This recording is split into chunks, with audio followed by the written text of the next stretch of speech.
অন্তর্বর্তী সরকার বাংলাদেশপন্থী পররাষ্ট্রনীতি গ্রহণ করেছে উল্লেখ করে প্রধান উপদেষ্টার উপপ্রেস সচিব আবুল কালাম আজাদ মজুমদার বলেছেন, বিশ্বে পুরনো শত্রু মিত্রে পরিণত করার অনেক উদাহরণ রয়েছে। তাহলে কি বাংলাদেশ আর পাকিস্তান সব বিভেদের অবসান ঘটাচ্ছে, নাকি পাকিস্তান বাংলাদেশের কাছে ক্ষমা চাইবে? 18 এপ্রিল নিজের ভেরিফাইড ফেসবুক অ্যাকাউন্টে এক পোস্টে তিনি লিখেছেন, ফ্রান্স ও ইংল্যান্ড শত শত বছর ধরে অসংখ্য যুদ্ধ করলেও দ্বিতীয় বিশ্বযুদ্ধে তারা একসঙ্গে হাতে হাত মিলিয়ে লড়েছে। বলেন, একই যুদ্ধে আমেরিকা জাপানে বোমা মেরেছিল, কিন্তু পরে দেশটিকে মিত্রে পরিণত করে। এক সাংবাদিকের প্রশ্নের বিষয়টি টেনে এনে আজাদ মজুমদার বলেন, বাংলাদেশ কি তার পররাষ্ট্রনীতি পরিবর্তন করে পাকিস্তানপন্থী হচ্ছে? এতে মোটেও অবাক হয়নি বলে মন্তব্য করেন আবুল কালাম আজাদ। তিনি বলেন, সব সময়ই কিছু মানুষ থাকবে যারা বাংলাদেশের স্বাধীন পরিচয়ে বিশ্বাস করতে চাইবে না। প্রধান উপদেষ্টার উপপ্রেস সচিব বলেন, দেশের পররাষ্ট্রনীতি অতীতে যাই থাকুক না কেন, এখন থেকে পররাষ্ট্রনীতি হবে বাংলাদেশ কেন্দ্রিক, যা নিজেদের স্বার্থেই পরিচালিত হবে। তিনি আরও বলেন, এক প্রতিবেশীকে খুশি রাখতে গিয়ে আরেক প্রতিবেশী থেকে দূরত্ব বজায় রাখা, এটা কোনো স্বাধীন দেশের পররাষ্ট্রনীতি হতে পারে না।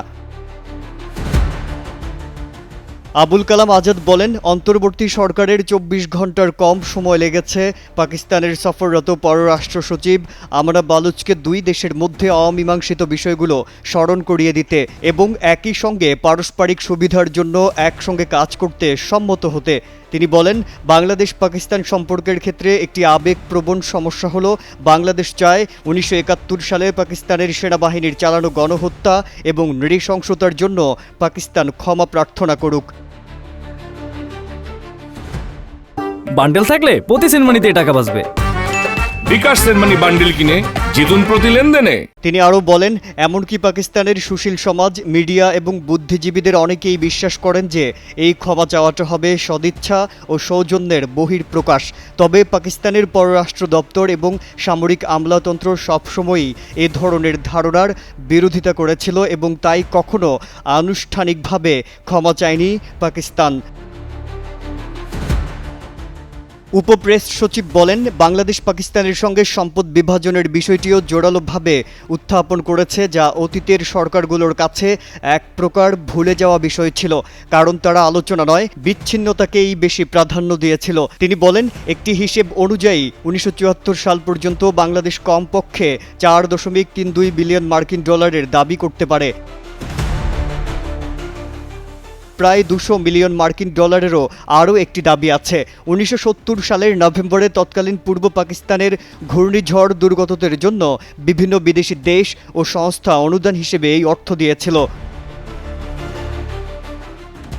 আজাদ বলেন, এই টাকা তখন ঢাকায় পাকিস্তান স্টেট ব্যাংকের দপ্তরে জমা ছিল, যা 1971 সালে মুক্তিযুদ্ধ চলাকালে স্থানান্তর করে পাকিস্তান স্টেট ব্যাংকের লাহোর শাখায় পাঠানো হয়। দুই দেশের সম্পর্কের প্রতিবন্ধকতার আরেকটি বড় বিষয় হলো আটকে পড়া পাকিস্তানিদের প্রত্যাবাসন। অতীতে পাকিস্তান মাত্র 1,25,000 নাগরিককে ফেরত নিয়েছে, অথচ এখনও প্রায় 3,25,000 মানুষ বাংলাদেশের 14টি জেলার 79টি ক্যাম্পে বসবাস করছে। এই বিষয়গুলি দুই দেশের মধ্যে একটি সুস্থ ও ভবিষ্যৎমুখী দ্বিপাক্ষিক সম্পর্ক গড়ে তোলার পথে দীর্ঘদিন ধরে বাধা হিসেবে রয়ে গেছে। আজাদ বলেন, এই সমস্যাগুলোর সমাধানের সবচেয়ে ভালো উপায় নিঃসন্দেহে আলোচনা, আর অন্তর্বর্তী সরকার ঠিক এটিই করার চেষ্টা করছে। তিনি তার পোস্টে লেখেন, অনেক বছর পর পাকিস্তানকে আলোচনার টেবিলে আনা হয়েছে এবং আলোচনার সময় যথাযথভাবে এই বিষয়গুলো তুলে ধরা হয়েছে। একই সঙ্গে পারস্পরিক সুবিধার জন্য বাণিজ্য ও অর্থনৈতিক সম্ভাবনাও অনুসন্ধান করা হচ্ছে।